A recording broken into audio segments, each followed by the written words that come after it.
បដីអះអាងថាផ្ទៃដីប្រទេសកម្ពុជាកាន់លើសពីផែនទីបច្ចុប្បន្ន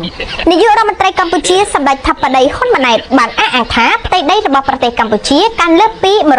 181,035 គីឡូម៉ែត្រការ៉េបន្ទាប់ពីបានវាស់ដោយប្រព័ន្ធ GPS និងគណនាដោយបច្ចេកវិទ្យាកុំព្យូទ័រសម្ដេចបញ្ជាក់ថាមូលហេតុដែលកាន់លើសពីផែនទីដោយសារការពីចំនួនបារាំងគូសពីមុនគឺវាស់វែងដោយដៃថ្លែងនៅក្នុងឱកាសជួបសន្និសនាជាមួយមន្ត្រីរាជការបុគ្គលិកកម្មករនយោបាយកំពង់ផែស្វយ័តក្រុងព្រះសីហនុនៅថ្ងៃទី1ខែឧសភានេះសម្ដេចបវរធិបតីបានបញ្ជាក់ទៀតថាផ្អែកលើការវាស់វែងដោយបច្ចេកវិទ្យា GPS លើកុំព្យូទ័របង្ហាញថាផ្ទៃក្រឡាដីរបស់កម្ពុជាមានជាង 181,400 គីឡូម៉ែត្រការ៉េខណៈដែលការវាស់វែងព្រំប្រទល់ជាមួយប្រទេសជិតខាងមិនទាន់ឯកភាពគ្នាចប់រួចរាល់នៅឡើយក្នុងនោះជាប់ព្រំប្រទល់ជាមួយប្រទេសថៃសល់មួយចំនួនជាប់ព្រំប្រទល់ជាមួយប្រទេសឡាវនៅសេសសល់ 14% និងជាប់ព្រំប្រទល់ជាមួយប្រទេសវៀតណាមនៅសេសសល់ 16%អូចាប់អត់ចាប់អត់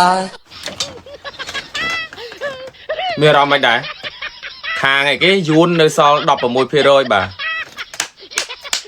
សូមអរគុណសូមជម្រាបលាសូមចប់ដោយបរិបូរណ៍បាទប្រទេសកម្ពុជាមានការកើនឡើងដីបាទអូខេដោយវាស់តាមបន្ទូលព្រំដែនអ្នកជិតខាងអញ្ចឹងណាខាងយួនសល់ 16% បាទសូមអរគុណសូមអរគុណសូមអរគុណសូមអរគុណសូមអរគុណឧទាហរណ៍អញសុំអត់ស្ដាប់បានអត់